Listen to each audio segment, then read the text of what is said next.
yang bermuara.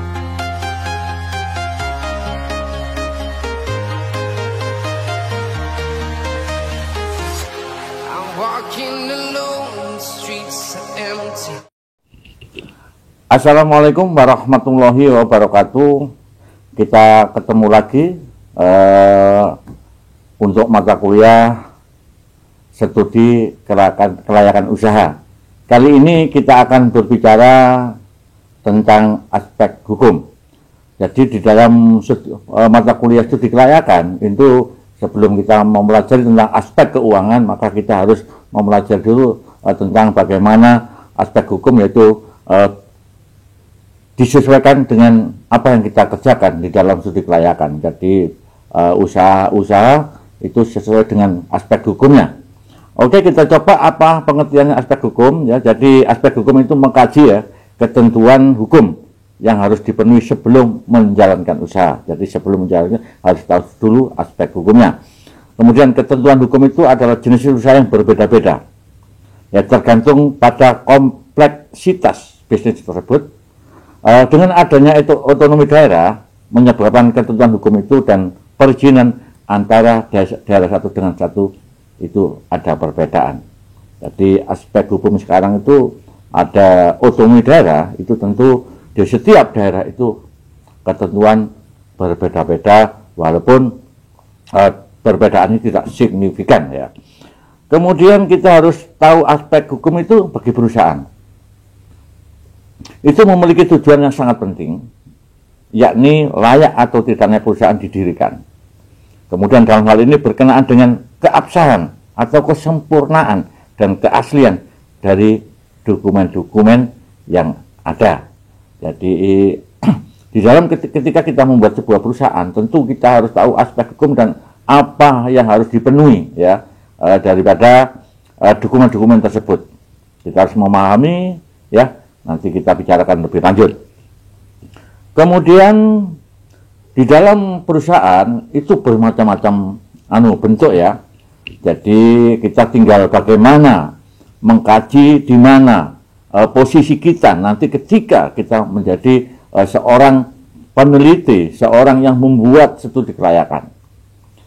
Pertama kita harus mengenal yaitu bentuk perusahaan perorangan ya. Jadi kalau perorangan ini adalah perusahaan ya, atau badan usaha yang dimiliki oleh satu orang saja, satu orang pengusaha yang memiliki badan usaha dan menjalankannya. Artinya, kalau kita membuat perusahaan yang namanya perusahaan perorangan adalah perusahaan yang dimiliki seseorang, kemudian ketika untung kita juga akan dinikmati sendiri, ketika rugi juga ditanggung sendiri. Jadi ini adalah perusahaan perorangan. Jadi adik-adik nanti akan kenal apa itu perusahaan perorangan. Contohnya bagaimana, jadi perusahaan yang dimiliki satu orang, itu adalah keuntungan itu miliknya punya, kalau kerugian juga ditanggung yang punya. Itu ketika kita berbicara tentang perusahaan perorangan. Kemudian ada yang disebut firma. Nah, firma ini adalah suatu bentuk persekutuan antara dua orang atau lebih untuk menjalankan usahanya di bawah satu nama, yaitu digunakan bersama. Ini anggotanya biasanya terdiri dari minimal 2 orang.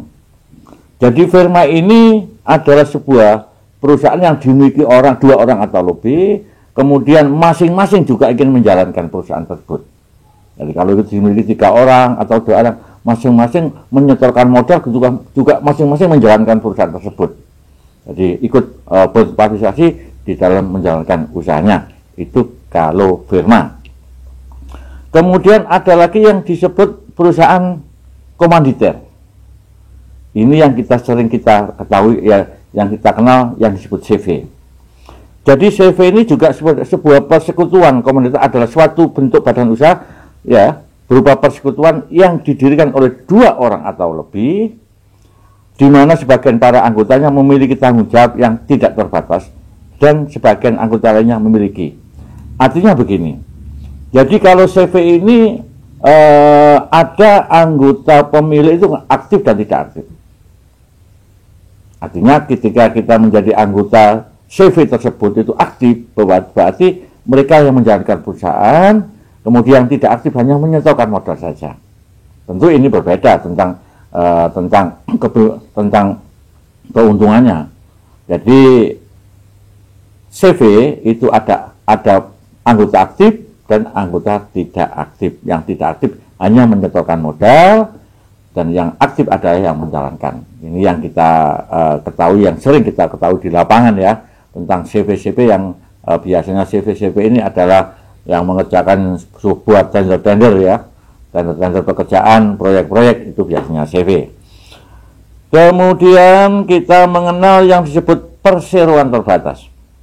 Jadi ini ada satu badan usaha hukum yang menjalankan usaha yang memiliki modal dari saham-saham. Artinya begini, jadi PT ini, perusahaan perseroan terbatas ini sebuah perusahaan yang sahamnya dijual. Ya, jadi kalau Anda melihat ada perseroan terbatas, kemudian perseroan ya ada TBK, nah itu berarti mereka perusahaan yang sudah go public. Nah, di sini aturan mainnya, ketika orang itu punya saham, apabila mereka mempunyai semakin sahamnya semakin besar, maka semakin banyak peranan mereka ada di situ. Ya, seperti ketentuan di dalam hukum perdagangan, ketika orang itu mempunyai saham lebih dari 51%, maka biasanya mereka akan menjadi seorang komisaris. Nah, jadi komisaris yang menentukan. Ya, jadi ada aturan-aturan main ketika kalau ini perseroan terbatas. Jadi perusahaan yang sahamnya bisa dijual atau TBK, ya. Jadi harus paham. Kemudian kita juga mengenal perusahaan badan usaha milik negara. Ya, kita kenal biasanya BUMN. Nah, ini perusahaan negara yang didirikan atas dasar undang-undang.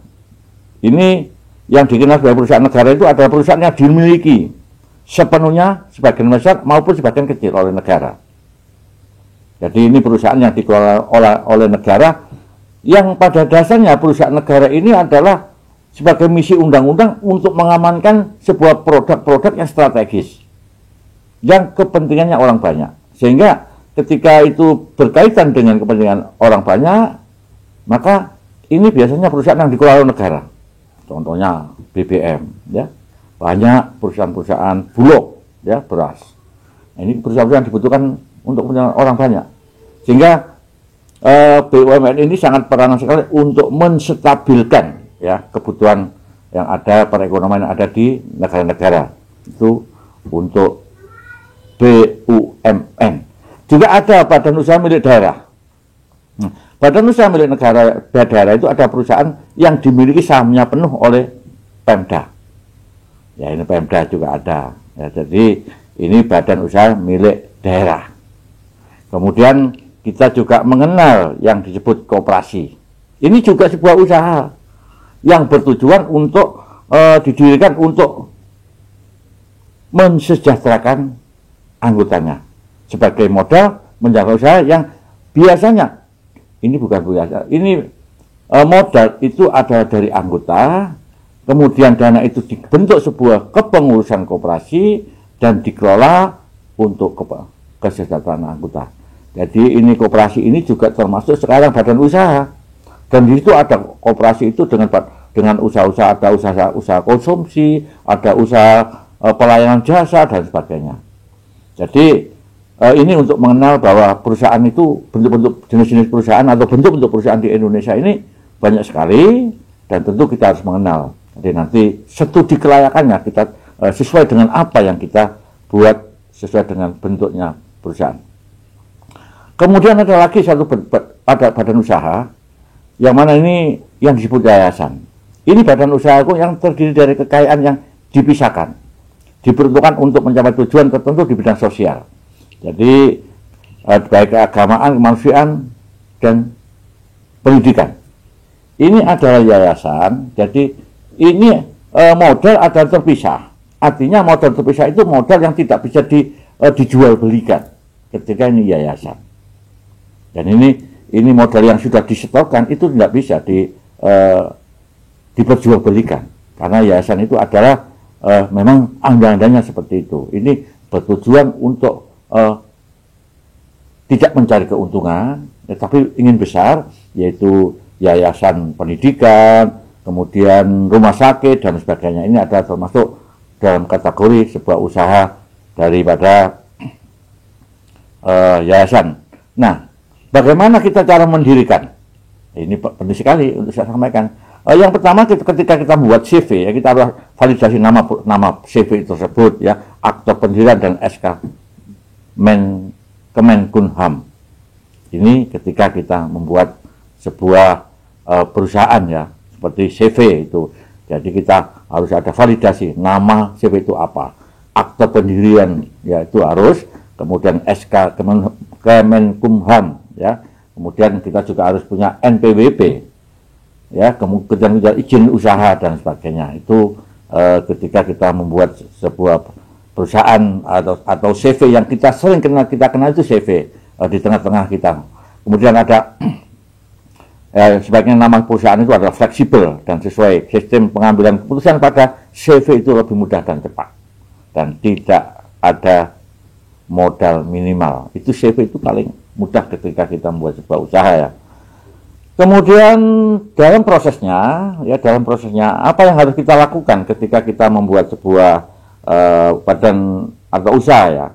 Kita harus yang dipersiapkan adalah persiapan review dokumen, ya. Tadi saya sebutkan dokumen-dokumen yang harus disediakan ketika membuat, kemudian proses pembuatan akte perusahaan, ya, akte perusahaan termasuk di dalamnya ada kita kenotarisan. Kemudian ada lagi tanda tangan akte pendirian, ya, akte pendirian sebuah, itu juga nota juga penyelesaian akta dan SK Kemenkumham, ya, itu juga terbitnya di Jakarta. Kemudian kita seperti biasa ada penyelesaian NPWP perusahaan, kemudian penyelesaian nomor induk berusaha, kemudian yang lainnya, yang terakhir adalah penyelesaian izin usaha, izin lokasi dan izin lingkungan, pengiriman seluruh dokumen.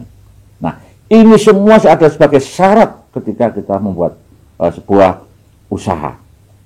Jadi tentu kalau kooperasi itu juga tetap sama, tetapi bedanya ketika itu adalah dari tingkat daerah yang berbeda-beda, ya. Jadi itulah adik sekalian harus mengenal bentuk-bentuk badan usaha yang ada di negara kita. Kemudian setelah itu kita menentukan aspek keuangannya. Jadi aspek keuangannya kita harus memilih salah satu badan usaha yang sesuai dengan kriteria yang tadi saya sebutkan. Saya kira itu yang dapat saya sampaikan. Mudah-mudahan pertemuan kuliah ketiga ini bermanfaat bagi adik sekalian dan mudah-mudahan juga kita selalu semangat. Terima kasih, saya akhiri. Wassalamualaikum warahmatullahi wabarakatuh.